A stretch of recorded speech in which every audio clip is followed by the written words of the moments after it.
it might make me swollen or puffy or whatever, but in general, it doesn't affect me the same way that it might affect him. So yes, he's like a Nazi when it comes to his food intake or, a tracker, but he was like that before keto. He was always, I think people with epilepsy definitely always are trying to find the why. What was I doing? What did I eat? What was the weather like? I mean, I'm crazy. I always think of like, was it raining? What was the weather like when he had that seizure? Like I think of those crazy things. I think of, and he thinks of, what kind of activity level was he doing? What was he doing? Where were you at? Were people smoking near you? Were you, like the list goes on. It's an insane, I have hair in my eye, but the list goes on. You're constantly wondering. And so with keto, it's kind of a natural thing to get into because you do just sort of, it's easy to track. It's easy to, make sure that you keep that GKI, as low as you could possibly go. I mean, I think right now he's doing about an 80% fat, and I think his carbohydrate level, carbs are kept at like 5%, but he even goes lower than that because carbs affect your brain so differently, like sugar does cancer. It's just, your brain is made up of, I think it's 60% fat. I mean, it's going to demand energy, and it's going to demand it from some source. Yes. So it's either going to be glucose, or it's going to be a ketone. So you kind of got to just adapt with it, and you have to make it your own. You can't, what works for you will not work for him, or what works for him may not work for somebody else. And so it's tricky because most people that we know with epilepsy, they are very quiet about it. They kind of stick to their own. And it's because there's such a stigma, I think, that surrounds epilepsy in general. People don't really want to talk about it. They don't really want to, it's kind of one of those things, like you can have a heart problem or you can have other issues, and it's okay to talk about those things. But what happens when the brain isn't functioning correctly? It's hard. It makes us question a lot of things, I think. And it does. And unfortunately, I think it creates a divide in the community between people who eat keto for pleasure or weight loss or weight gain or health reasons, and people who use it for strict medical treatment. And I don't think it was ever intended to create a divide.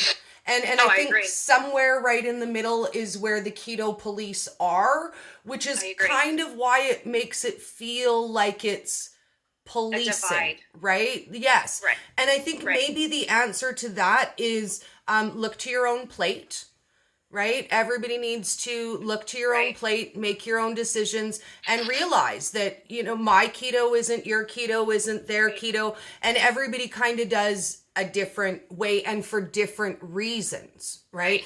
The why reasons you do keto matter. Is not necessarily why somebody else is doing it. So why they can't, smother their plate with chalk zero, maybe not why, maybe because it's okay for you, maybe it's just not okay for them, or it doesn't mean that the product is bad either, or it doesn't mean that, this or that is good or bad. It just, I don't know.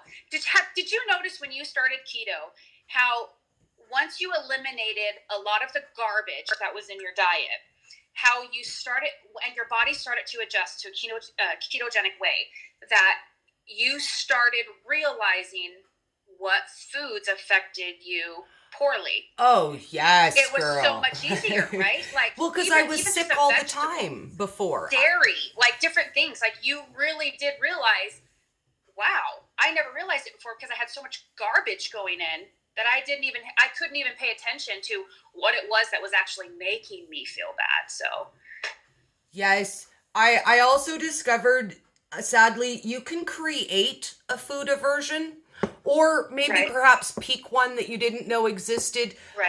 I was developing a really awesome peanut butter snowball recipe. It was amazing, by the way. But I ate like peanut butter, you have my heart. Oh my God, right? I was like, oh, Dude, talk to me more about peanut butter. Talk about like putting stuff with it and putting it on, I don't, whatever, peanut butter. Right. And I ate like, I don't know, 3 or 4 tablespoons a day, every day for a week. And I was so sick. And I was like, but why do I feel like somebody hit me with their car? I didn't eat anything not keto. And my son was like, well, you kind of had like a lot of peanut butter, and guess what? I can't even have a lick of it anymore. I've made myself sick off of peanut butter. Right. And that's just it too, is that I think we view food as keto or not keto. Yes. It's not how it is. It isn't. It's the metabolic state of your body. It's how your body decides to have fuel. You know, it's that burning process. Am I going to burn ketones? Am I going to use that for fuel? Or am I going to use glucose? I mean, it's that simple. We make it difficult. We really do. I don't know. It's a thing. But it is. Like, make it difficult is a thing. And now it is. It's kind of like a light switch. The moment when it flicks on and you're like, oh my God, this is the easiest thing I ever thought of. I just eat whole foods and I add good fats to it and I don't eat junk. Oh my God, why did it seem so hard? And then I don't know, like, because I have a lot of beginners in my group, a lot, and I love them all. Because again, with the patients, I don't care if it's a million times, but I forget why I thought it was hard. I'm like, why did I think that was going to be hard again? Why did I spend 2 months? I was terrified.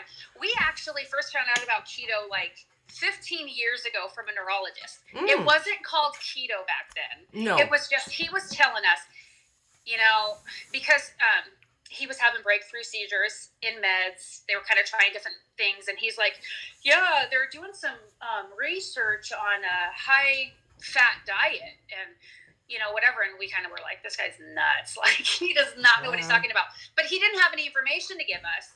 He just knew that there was research coming as far as, you know, eating high fat. Not, you know, he didn't really know what that meant, but just, you know, eating high fat. And we were so young and we had no idea what even that could have been. You know, I'm just keeping it real. I'm just going to say, like, how could you not jump on board with that? Like, oh, they're doing this new study high fat thing. I don't really know anything about it. Want to do it? Not really. Pretty much, you know. And we were like, what? So much. My husband's dad, actually, he died of heart issues, very overweight.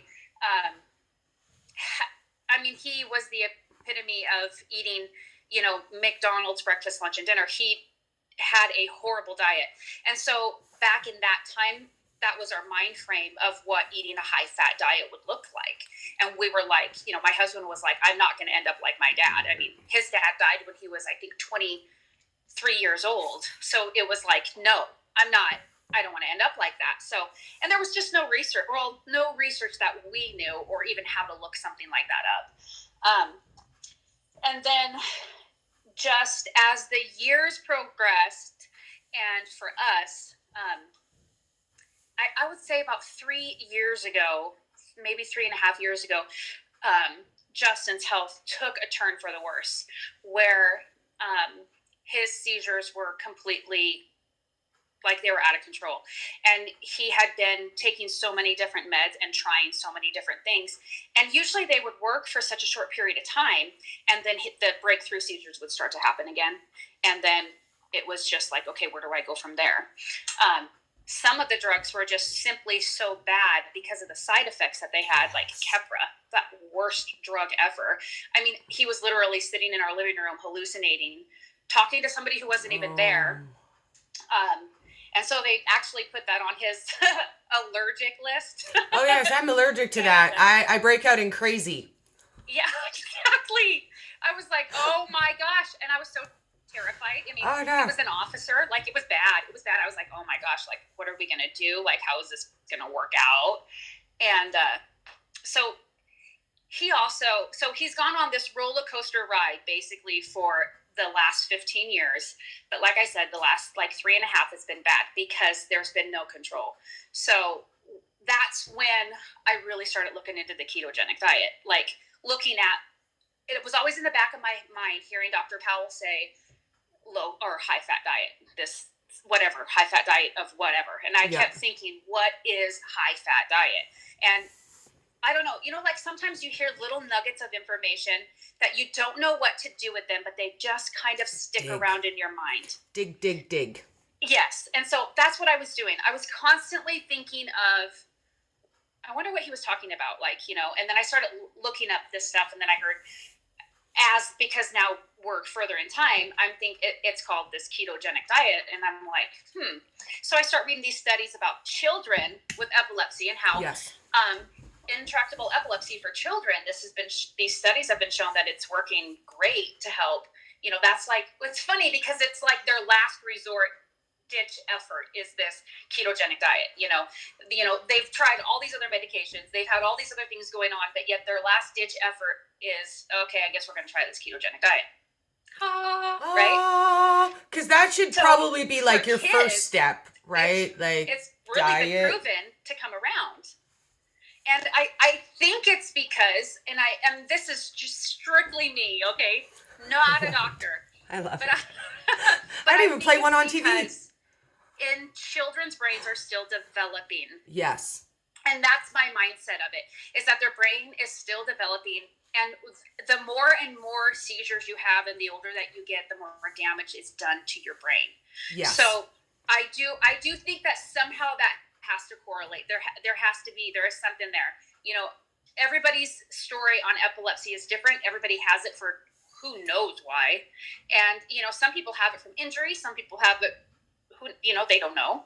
There's just all different things. So, there's just not enough information out there. So I just did my own self-digging, and I told my husband, hey, I think we just need to start this ketogenic diet thing and try it. And he was like, you are crazy. Like, you're seriously, Jennifer, you're crazy. He's like, we're going to get huge. We're going to be fat. We're going to die, Seriously, he was like, we're going to have heart attack. I mean, he was like, oh my gosh. And then he had mentioned it to one of his doctors at the time, and they're like, oh, yeah, you're going to get kidney stones. I was like, well, you know what? I think I'll take it for the team then. I'm just going to try it. I just want to try. So he was like, all right. So I started it, and I think I was about 220 to 230 pounds at the time. What?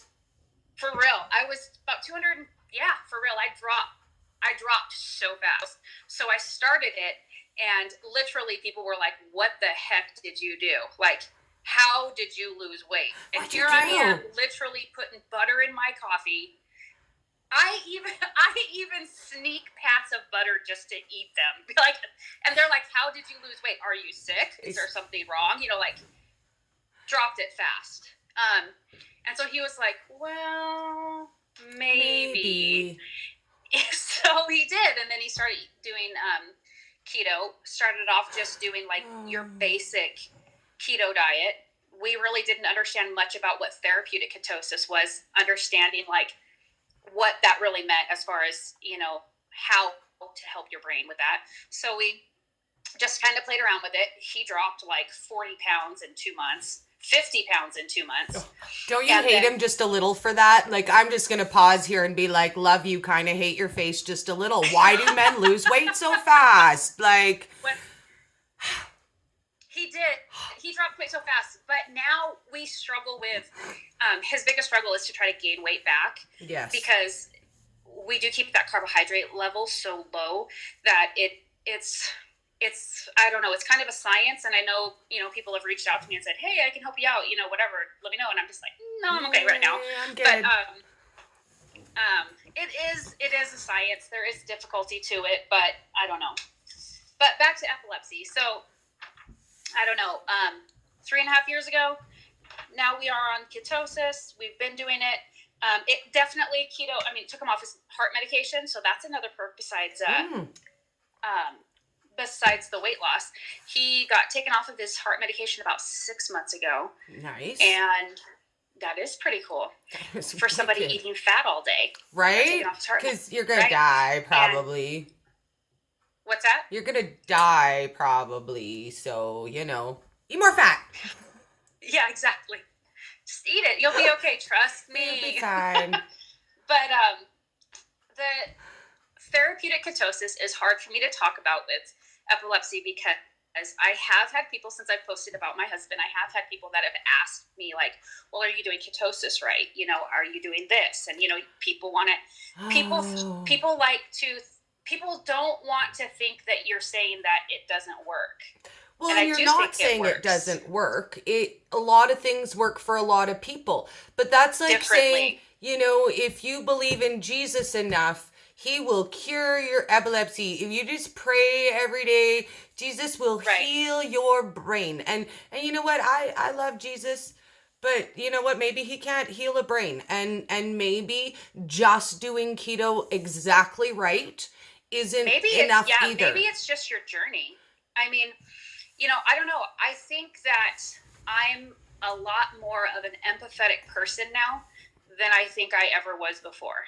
I think I look at people differently. I think that that is the positive part about dealing with those kind of struggles, is you learn that you look at people with a lot more compassion, and that you realize that we're all in this together.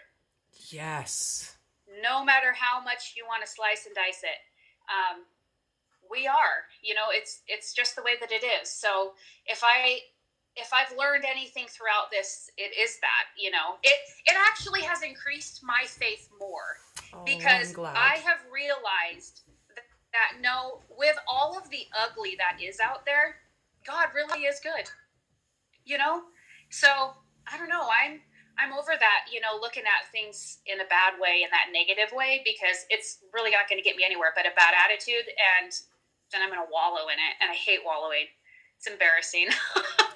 Well, and I think it's one of the easiest traps to fall into. I think it is. In my old life, I wallowed a lot. I mean, one bad thing that happened in the morning, dude, I could rant for 3 days about that. And it could ruin a whole week. Right.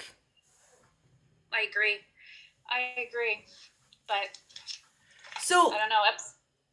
Let's talk a little bit about beyond keto and what you guys are looking at now. Now, a disclaimer, we have already established you, are doing all of the keto things right. You know what to do. You've researched them. You've done all them. Please don't message Jennifer and be like, oh, have you done this and this? And, do you make sure your ketones, you already have that covered. We're good. Yes, and please don't keep sending me DMs that are mean. Right? Okay, so we've got that part. One little piece I do want to say is, I have been messaged, oh, you have a keto account because I post epilepsy stuff. Oh, I thought your account was keto. Yes, and that's my why, is because of epilepsy. So that's, I do like, if you don't like my page, you don't have to follow it. Do you know, like your mother always said, come on now. If you don't have anything nice to say, don't say anything at all. Yes, feel free to scroll, darling. Keep going, keep scrolling, keep doing whatever it is that you want to do. But isn't it really fun, though, when people message you to tell you that they think that the information that you share on the internet for free isn't really all that informational, and they don't really like what you do? It's public service, right?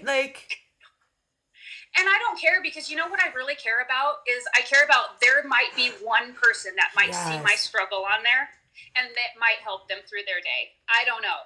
I have no idea. I have met some amazing epilepsy warriors on this thing, and that is enough. It's been amazing, and these people are exactly that. They're warriors. They are strong. These people get up every single day and they still kill it every day. I don't think, unless, you know what I'm talking about, but I don't think unless you've ever had to have that in your life, they don't have a clue. No. I mean, it's hard, but it is. So let's talk about what happens next, because you guys have done all of the things, and it's not that keto didn't work for you. It's only a part of his journey. So we're kind of looking at a really scary next step. So let's talk about that a little bit, what that's going to entail, and financially what your family is going to do. Okay.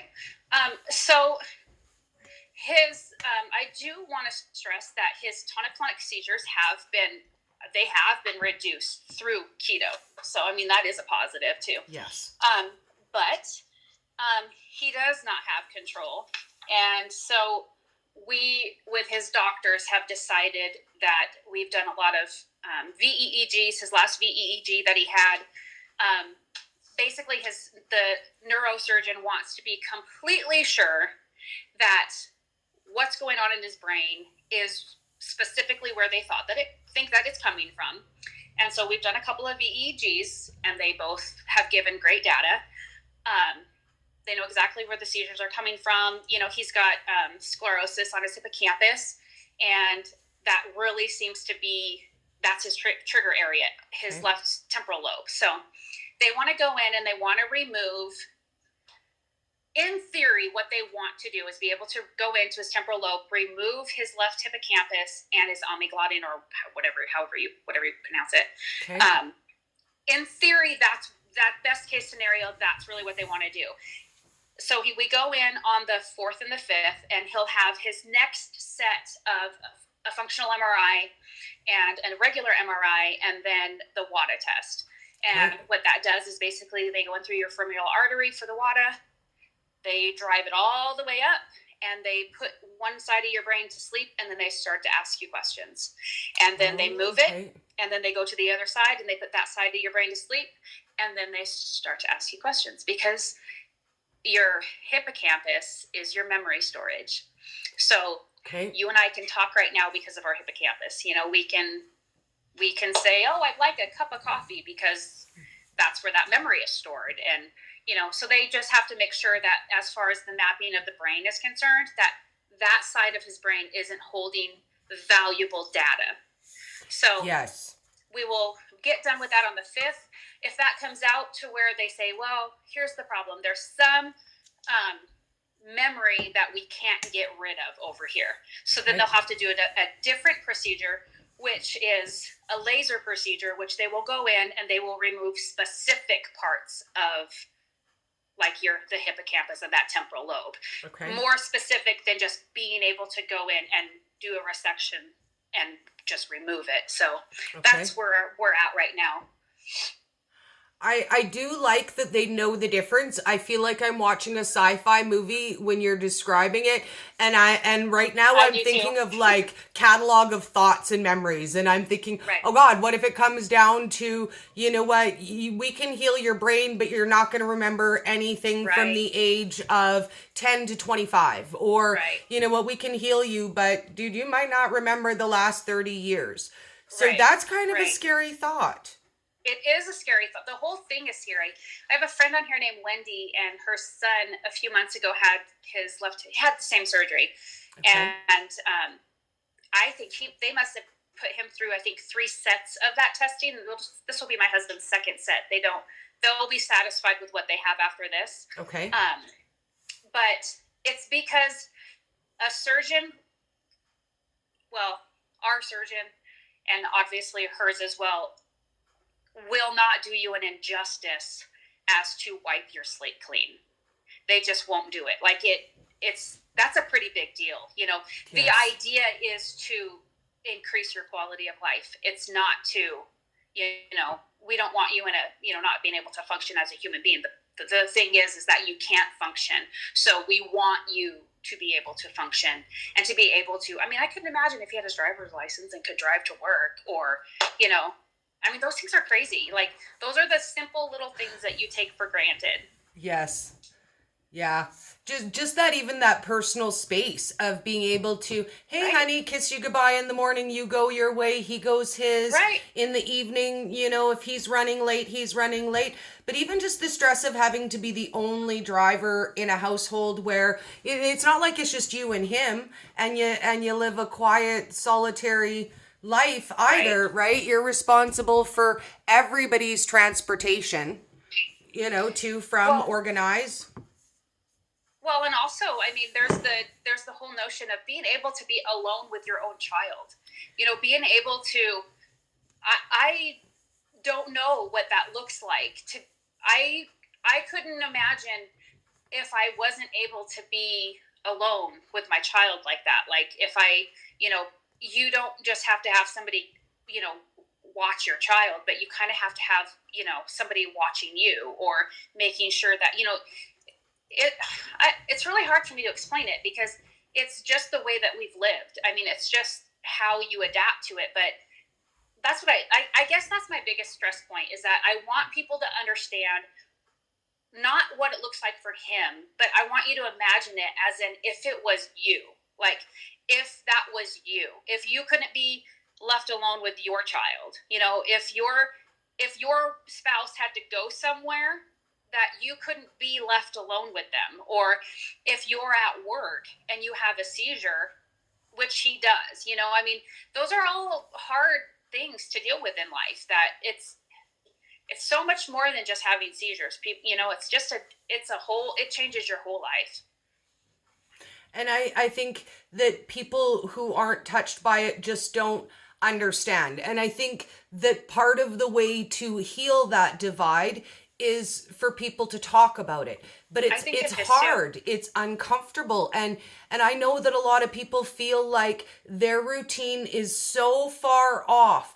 Like, you make those small adjustments every day and then you wake up and go, okay, so I don't really have a normal life. How do I begin to explain to you what my life looks like? Because it's so far from. And I thank you so much for taking this time to do this with us, because I find that really, as soon as one person says my life is like this, then everybody else goes, hey dude, it's not just, I thought that was just me. Exactly. And the best way to ever see where anybody else is coming from is to look at it from their point of view. So you got to personalize it. Take it back to you. Like I said in the beginning of our many tries, take it back to you. Take it back to just go through your routine and imagine some guy standing behind you, and you never know when it's going to happen, but you're going to get tased and you're going to get dropped, and it's going to happen. You don't know how many times.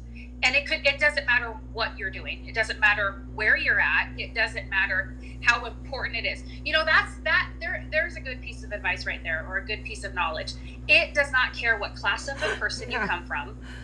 It doesn't care about what color you are. No. It doesn't care about your economic status. It doesn't care what sex you are. It cares nothing. It is not a respecter. There is no line that it draws. So we are not all immune to it. We just all don't talk about it. So what you're saying is you can't pull the celebrity card and be like, epilepsy, do you know who I am? Do you know who I am? How dare you? I'm famous. Right. And all the money in the world isn't going to stop it. Yes. My husband has intractable epilepsy. It doesn't matter what drug they throw at him. So it doesn't matter how much he can afford. You see what I'm saying? Yes. And your body can only handle. I mean, the side effects on most of these drugs are disturbing. Horrendous. I mean, his neurologist here in Spokane, Marie, I adore her, and she is a ketogenic love bug, and it is because she has a daughter with epilepsy. So because she has a daughter with epilepsy, she really cares about how to fix it. So, and she doesn't like to up meds. She doesn't like to do these things. Her goal is to have you off meds, and that means at any cost to you. Like, she is willing to go that route. And that's not normal. Like, no. It is not normal to find a doctor, let alone a neurologist, that is like that. And he has 2 of them. So, she, if all else fails, she's willing to do the not normal situation. She's willing to do the not normal route. When she first saw him, she looked at him and she was like, I can't believe you walked into my office. And he was like, why? And she was like, because the amount of drugs you're on, I can't believe you're able to walk. And it's normal for him, the grogginess, the tiredness, the ups and the downs, and oh gosh, they're so bad. But she told him, she was like, Justin, we are running out of options. She said, you're going to die of kidney failure or liver failure because of the amount of drugs that you take before this epilepsy is going to get to you. Yes. And so that always plays in the back of my mind too, kind of. So well, to not have to take meds, or to not have to take the amount of medication and have control, it's like your last ditch effort. It's like you're willing to you're willing to do dramatic things when you need to get a result and you don't have time, when you run out of that time. So that's where we're at right now, because he is at a place that he can't keep going the way that he is. So he won't be able to keep his job, basically, like he already has limitations at work, and he, they work very well with him there, but there's just a simple matter of being able to physically do it. So I think our goal is to be proactive about it anymore. And yes. I know a lot of people don't understand that, like, oh my gosh, you're really going to consider going through with brain surgery? You'd be surprised what you would consider doing when you have a really bad quality of life. You would be surprised. Well, and I don't know, like, even hearing you say it out loud, that people would say that, they say it like, A, it's really an option, or exactly. B, like, oh, I can't believe you would consider doing that. I can't believe you consider that an option. Right. I don't know, you're going to die, or you might want to have the brain surgery. How would you consider that? That seems ridiculous. That's dangerous. Right. It's a little bit. It is, but I am still. fully confident, though. I am fully confident in those surgeons. I'm fully confident in God. I have heard so many people that have had surgery. I've heard all different levels of it too. Like, oh, they still have seizures, or oh, wow, it's done amazing things. I have heard all of that. And I guess I just rest now in the fact that I know that it's going to be okay. Like, I am the weirdo. I believe God has a plan, and I believe that it may not look like what everybody thinks it's got to look like. And I'm tired of kind of trying to put that in a box, like, the joke where the guy's out at sea and he's drowning. And yes. He's like praying to God. He's praying to God to come save him. Me, God. And somebody comes up in a raft and says, hey, come on, get up. And he's like, oh, no, I'm waiting God's for God gonna to save me. Right? So they are like, you are crazy, and they keep going. So a ship comes by or whatever, and they're like, hey, buddy. They throw him down a raft, and they're like, get on, we're going to help you. And he's like, no, I'm waiting for God to get me. Plane comes by, drops down the thing, and he says it again, the same thing. God's going to help me, whatever. And so it's, so finally at the end of it, he's hit the water, and now he's got nobody. And he's like, God, help me. And God's like, I sent you a raft, I sent you a ship, and I sent you a helicopter to come save you. You know what I mean? It's that kind of thing. I'm trying to look at it like, you know what? I know that God knows what he's doing. And I know that these are scary decisions to make, but I'm just going to put my trust there, and I'm going to walk out on it. And that's where we're at, Not to be cheesy, but that's really where I'm at. Well, and you know what? I think that's a good place to be. I think maybe the places before there are a lot more scary. There's some at least peace and calm in knowing that you're okay with the decisions that you've made. He's okay with the decisions you've made. You know that you've done all the things you need to do leading up to this point. So let's talk a little bit about how, as a community, we can come together and help with that. I met you through Crystal Hastings Soaps, who I adore, and she makes handmade soaps. And I don't know how you guys met, because we didn't actually. I met her through Shannon, actually. Okay, and I She's adore like, hey. her. Yeah. And when she told me about your story, she was moved. And I mean, like me, we're stay-at-home moms. We don't make a lot of money, but she wanted to be able to help you raise funds for this surgery. Right. And together, you guys put together a handmade soaps collaboration. So if people want to get some soaps, they can do that and help towards your fundraising. And there's a lady who does Norwax as well that's doing that with you. I don't know her personally. Yes, I don't know her personally either, but Shannon actually set that up. And so I don't have Facebook, so they're doing that on Facebook. Oh. Y'all, I am technology, like, I repel it. Me too. I can't even believe that I'm on this live with you right now, like, for real. That's another act of God. I am on live with you. Right? Like, hello. It's horrible, but oh well. I was going to go back and get a Facebook, but I thought, I mean, at this stage in the game, I'm kind of behind when it comes to that. So, yeah, I don't know. I was too. So I'm going to tell you a secret. I'm probably the least technological person on the planet. Before I fell in love with keto, I would look at my Facebook once every 6 months if it needed me to or not. You know, for the average stuff, you check out people from junior high because that matters. And you check to see if your ex-boyfriend's new girlfriend is prettier than you. Right. Things that really matter. And when I fell in love with keto, I started doing things on Facebook. I did a couple videos. They were terrible. Well, I guess whatever. People liked them. And they're like, oh my God, Dory, you need to have a YouTube channel. And I was like, but I don't know how to do that. So I watched a YouTube video. Well, and I learned how to make a channel, only I made 2 and I don't know how to delete one, but still, technically I have one. You got 2 channels. Right? I have a whole channel without any content. Right. And then the next technology, everybody's like, oh, you must have an Instagram to like network for YouTube. And I was like, but I don't know how to build that either. And I've learned so much about social media.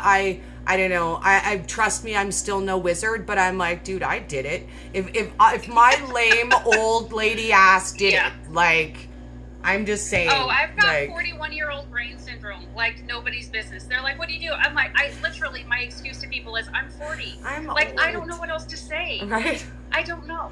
I've run out of really good excuses. Like, old. Help me. I'm technically unsound. I'm technically a toddler now. Right. You know, I'm technically like your 5-year-old. You really got to help me through it. Oh, it's I bad, know. But it's true. I seriously, I Google everything. I YouTube video, watch everything. It is my savior. It hasn't failed me yet. Like last night, okay, so the other day I found you already. We're friends on the TikTok. Hello, if you want to embarrass your children, like hands up, dude, this is going to be so awesome. Like come with us. Come with us and do this. It's the dark side. We have cookies. We humiliate our children. It's gonna be cookies. We have cookies. Did I mention cookies? Like, just saying. Exactly. Like, cookies. And so I watched and I was like, how do you duet? Oh my goodness, I don't know how you do. And then I just watched a video. Do that thing. You sent me that thing today and oh my, 40-year-old brain. That's all I'm saying. 40-year-old brain. I watched 40 seconds of a video and I figured it out. I tried to do my unboxing on there because I thought, I got this great package from her, soap package in the mail from Crystal, and I was like, I'm gonna unbox this thing. I'm gonna put music behind it because Shannon did hers with music, and I was like, this is gonna be awesome. Oh, it was not awesome. It's not I awesome. didn't even get it, and then finally I'm like, okay. So then I go back to Instagram and I try to do like another video on my story. Just try to post it, doesn't post, and then I keep looking. I'm like, where did the video go? Nowhere to be found. So it's in my feed, or in my post now because I'm like, hey, at least it made it somewhere. It's somewhere. Whatever. Don't judge me. Yeah, exactly. Hey, it's don't okay. Judge me. I am so super smooth. Those things do get better with time too. I've gotten actually pretty good at editing my own videos. My first ones that I edited, I thought it was really cool that my sentences ran over each other, and I totally knew what I was talking about. And everybody was like, Dory, I do not understand. And I was like, well, clearly you're just not listening well enough, duh. And then they'd be like, wow, that background music is like really loud. And I'm like, whatever, there's a volume. Yeah, they're like, but then we can't hear you. Oh, whatever, don't be so picky. Right. I know. Oh, when I look back and watch them now, I'm like, oh, wow, that was like really bad. But it gets better, right? Did I do that? So awkward. And later, when you look back at this very first live, you're going to be like, oh my God, that was so much fun. Why didn't I do that before? But I can't help it when I look at myself. I can't help but like try to make these little. I know, you're like. It's just the natural reaction. I'm like, hey. Cheese. What's up? I don't know. Yeah. Oh my goodness. I have to tell you a funny story. I was one time on live with Dr. Ken Berry and he was frozen face. And I was like, just trying to be super expressive and be like, what? I watched it. And I was like, I'm the only thing people are watching. So I better be like, yep. No. Oh, hi. Trying to express his feeling for well, And I'm trying to be like so casual about it too. And when I watched it, I was like, whoa, girl. Right. That you're not casual. And I was like, oh God, I feel so uncomfortable because people are just looking at me and I'm like, strike a pose. Meanwhile, your kids are like, oh my gosh. Oh, yes. He's doing it again. My son is 21, and yesterday he told me, I love you regardless. I have a 21 or a 22-year-old as well, and she is the same way with me. She's just like, yeah, it's my mom. Yeah. And I'm like, dude, over there. You're not new to being my kid. Yeah. Like, I think I've pretty much embarrassed you your whole life. It's like my career. Now I just do it in front of way more people. And he's like, well, realistically, I kind of knew what was going to happen when I encouraged you to get up on the internet. I mean, I do know you. Right. It is funny. But hey, I mean, I was at the grocery store once when my oldest was like 5 years old, and she was dancing around in Safeway, and they kept their wine in with their bread. And she's dancing around having a great time, and I am so young. I am like, oh, she's okay. She's fine. She's twirling and twirling and twirling. And I'm like, wait a second. Oh, no. She's getting close to that wine display. Oh, so no. I look at her and I say, so that's all that would come out. And all of a sudden, the whole display comes crashing down. And I'm like, I'm going to have to put back this basket of groceries now because Mommy can't pay for them. I have to buy all this wine. So the manager comes up and he was like, oh, it's okay. He was being super nice, and I have no idea why he was being so nice to me, but I died that day. I died. I do. It's funny. I was having a talk with my fiance last night, and I was like, you know what? I really feel like the humiliation that I paid him back as he was growing was really my reward for these instances. You know, like, you know, the time he made some little old lady think I beat him. You know, like, I'm like, dude, it's on you. Like, on you. I think the best one I ever did, he was 13. And just as we were walking in a Walmart, I caught our reflection and I was like, oh my God, dude, we match. You're like totally wearing a teal shirt and I'm wearing like my teal flip-flops and my purse. So now everybody will know that we match, even if we're not holding hands. But do you want to hold hands? Because we totally could. Exactly. And he was like, no. To hold your hand. No, I don't want to hold hands. And I was like, are you sure? Because, dude, we could like skip. Like, you used to really love that when you were little. We could like hold hands and we could skip together. And he was like, how about you walk over there and I walk over here and I pretend I don't know you. And I was like, well, that doesn't sound like a very fun game. Yeah, I thought you loved me. I'm your mother. I gave you life. Oh, the guilt? The life guilt? Oh my God, I live for that, dude.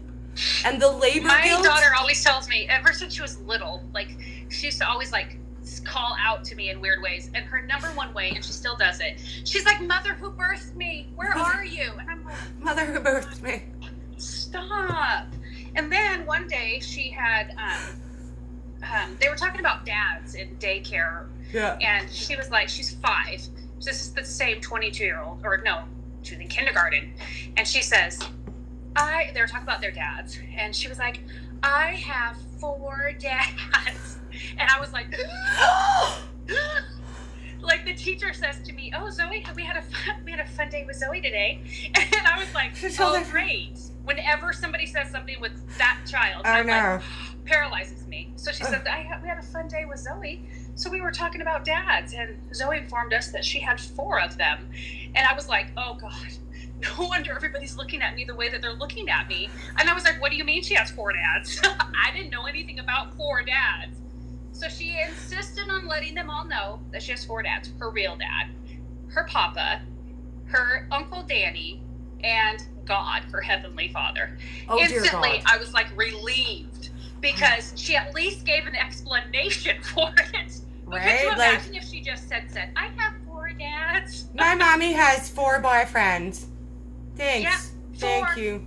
I have 4 daddies. Yeah. Thank you, She'd say the funniest things, I'm telling you. Hysterical. So I've had quite a bit of humiliation. So every now and then I got to try to get my kids back too. Well, right? Because I thanks for that, by the way, for every time that everybody walked by me and looked like I was the worst mother on the planet. I think the worst time I remember, and he only ever did it one time, but we were at the grocery store and he decided he wanted this squirt gun full of gum. Well, I was one of those, you don't get to play with guns moms. I'm going to go right out there and I'm going to say that. Right. And I also didn't allow gum because he got it stuck in his hair. So we did what we always do. We kiss it goodbye and we agree we're not going to buy that. He had several fits throughout the store, and now we're at the till and it's the push now, right? Like if he's leaving without this, like he might die. He jumps up and down and he screams for like 20 minutes straight while we're standing in line. And I'm just standing there like ignoring him like he has no face. I'm doing this. I have done that. We have gone down certain aisles that I have had the tantrum where they're just laying there on the floor and eventually you just keep walking.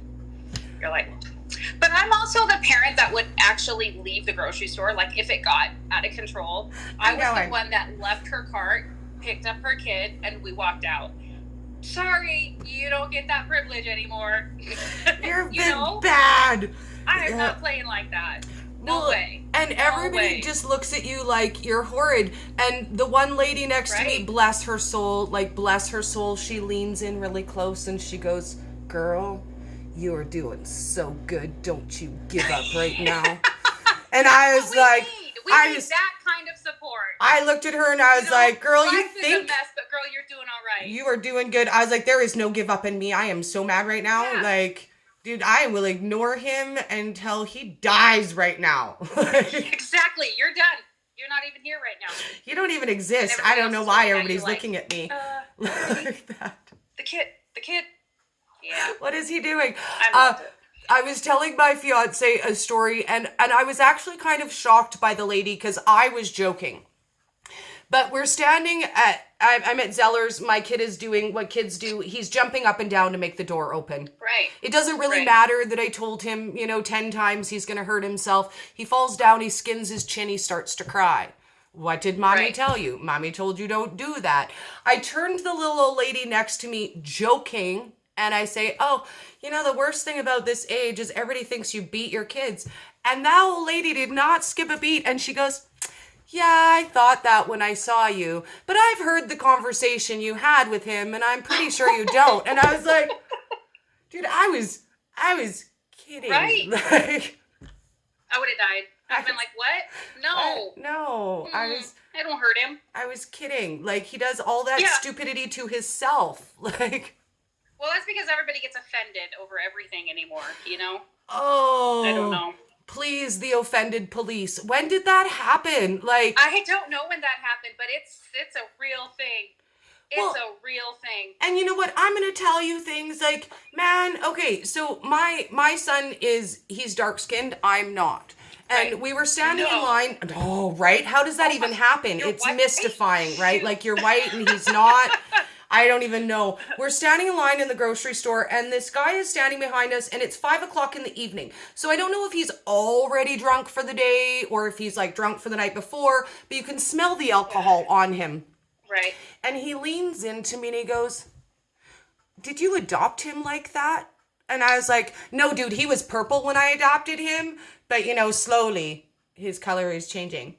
And I wasn't really offended. I just thought it was funny. But when I think about that now, like, what would the offended police do with that? Well, and that you actually have a reason to be offended, though. Okay. Some things are a little okay. Like some things are a little over the top where it's like, you have a right to be like, "What did you say to me?" What? But I mean, everybody's offended over any little thing, Oh. Well, Quit drinking out of your pink cup, it offends me. Right? Like, how dare you sip out of that Right? cup? Well, and here's the thing. I have a little pretty teacup that I sip out of so it doesn't block most of my face. Some lady mentioned that when I'm pouring the cup from my cup to the smaller cup, it sounds like somebody's peeing next to the speaker. Could I do something about that, please? See? And I was like, well, Welcome really. to life as we know it. We're all the crazies take place. Welcome to the internet, baby. Yeah. And Crazy. I don't know. My mother raised me like, you be nice to people. If you phone them on the phone, you're nice. If you send an email, you're nice to them. Right.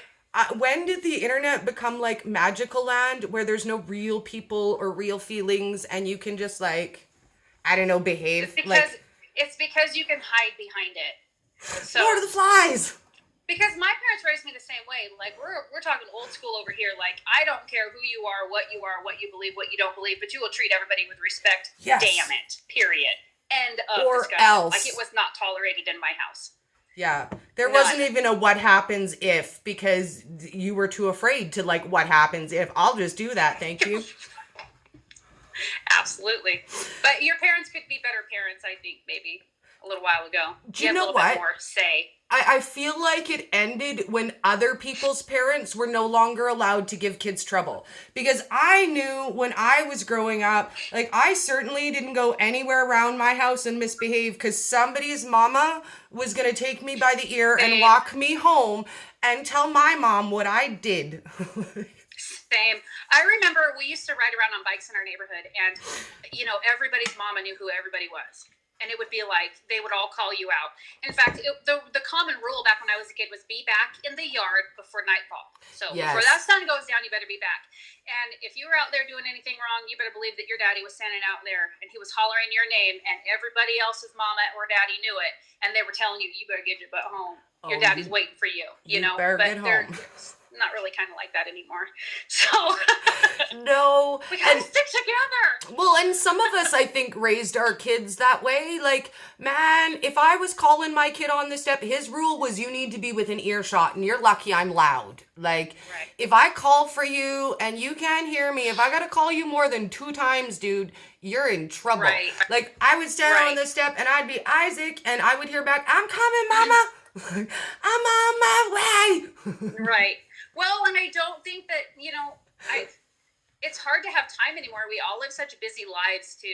There's such a chaos in everything. We all got so much going on in our lives that it's almost like it's hard for that family unit to sit down and actually, be in each other's lives instead of just kind of like acquaintances and passing by. It's a little different. So family dynamics change. I think this is like an awesome point to close up on and talk a little bit about family dinners and making time to hang out together. I mean, I grew up in a house where we had to have family game night. It was super lame, by the way. Like, I was like, oh my God, I'd rather die. I'd rather do anything than have game night. Right. We raised our kids that way too. I mean, my oldest is 22. I got a 22-year-old, 19, and an 18-year-old, and my kids grew up with game night too. I mean, whether or not we all would get along or whatever was irrelevant. But now those are their best memories is game night, or pick what we're having for dinner tonight. So it was going to be like a taco night or whatever. And just because you couldn't get together and you couldn't do it all the time didn't mean you couldn't do it once a week or, touch base. Find out what their highs and lows were for the week and, go from there. Well, and I think that's... If you're not interested, who can be? Right? And sometimes you have to play the, like, I don't want to talk about it game. My fiance's daughter is 10, 11. She just turned 11 and my son is 21. So it's a huge gap for me. But then I get to play that when she comes to visit and we get to do the, what'd you learn at school today? Nothing. Well, I'm glad you went there. What did you do today? Well, not really anything. Well, but I have eventually, a 5-year-old. And then I have my 3 oldest. So, I mean, I have a 5-year-old. I get that. The age gap is, she might as well be a single girl, single child because it's a different dynamic. But life is what you make it, It's all about choices. It's all about what you want out of it. So, I don't know. The biggest regret is feeling that you could have done more and that you don't. When you know better, you do better. Yes.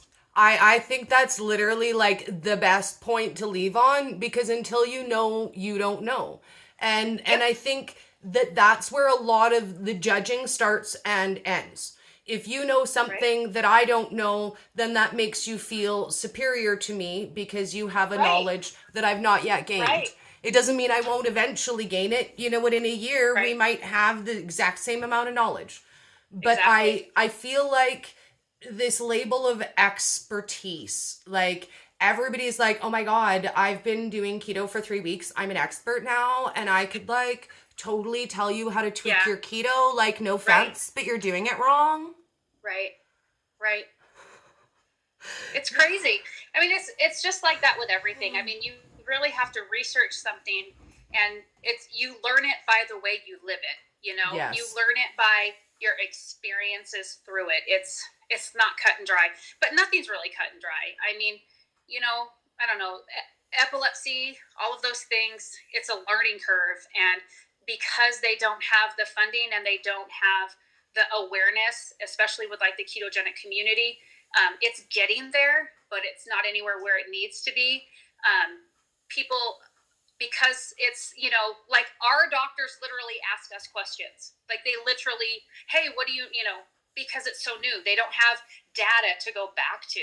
You know, Yes. they don't have that, you know? So, I mean, roughly what, 50 or 55,000 people die every year in the US from epilepsy. That's Yes. crazy to me. You know, Yes. that's horrendous. So Well, we need to be more have educated. 30 seconds. Instagram's going to cut us out. So we're going to Okay. leave this on. Share your stories, guys. Share it so that other people know, so that you don't feel alone, and so that we can get some of the information and research out. We love you. We appreciate you. And we ask you all to share your story. Thank you. Bye, guys.